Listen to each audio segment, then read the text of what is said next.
কারিগানোর প্রাক্তন ছাত্রীও। আসসালামু আলাইকুম ওয়া রাহমাতুল্লাহি ওয়া বারাকাতুহু। So, first of all, I would like to thank the organizer committee who have organized this committee very nicely, and I am grateful to everyone that today I am here on the blessings of the teachers because I am the student of this school. First of all, I introduce myself. I am Jahanara Begum Bulbuya. I am the daughter of Dijur Rahman Bulbuya. His popular name is Tuti Molana. He is known by this name. So, I am my schooling is from this school. Then I have completed my graduation from SS College. Then I have completed my master's degree from Assam University, Silchar.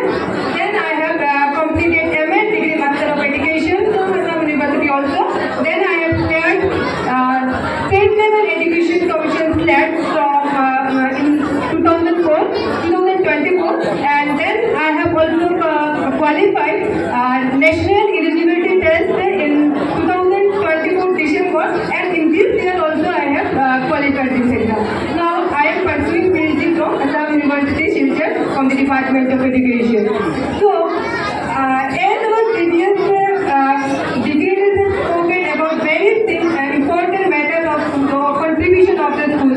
So, as a girl, I want to say something about the importance of women education because my PhD topic is on this topic, that the importance of women education.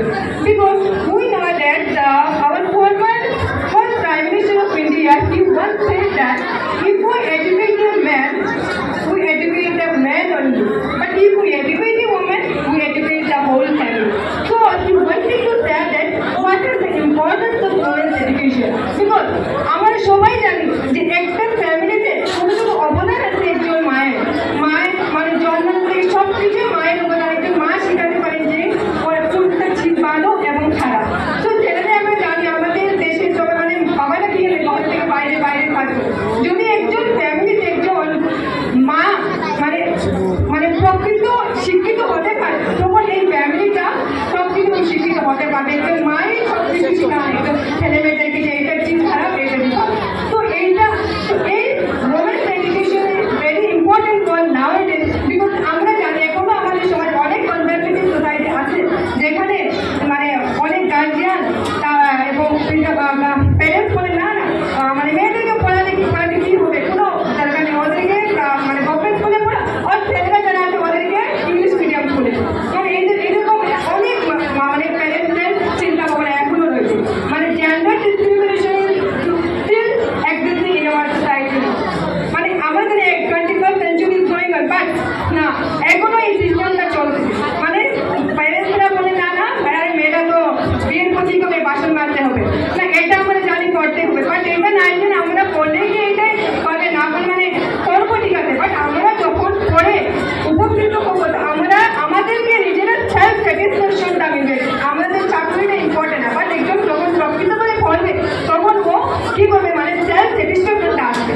তো আমি নিজেই দেখছি আমার পড়ার মানে যখন আমি মানে অনেক সমাজে অনেক মানুষ বলে না পড়ে কি করবে এতটুকু পড়ে না লাভ নেই, বাট না আমি কখনো নিজেকে হার মানছি না যে আমি হার মানব না, আমি করবো বিকজ আমরা জানি nothing is impossible for humanity, everything is possible for humanity. কোনো জিনিস আমাদের মানুষের জন্য অসম্ভব বলে কিছু না, আমরা সব কিছু করতে পারবো।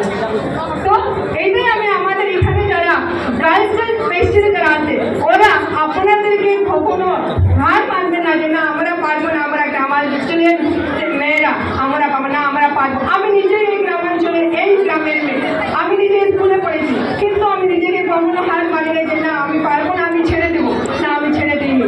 আমি নিজে এখনো আমি বলছি না আমি পিএইচডি করবো, ডক্টরেট লাগবো এবং আমার এই উদ্দেশ্য হচ্ছে যে আমি একটা ইউনিভার্সিটি বা কলেজের প্রফেসর হবো, এটা আমার মানে ইচ্ছা।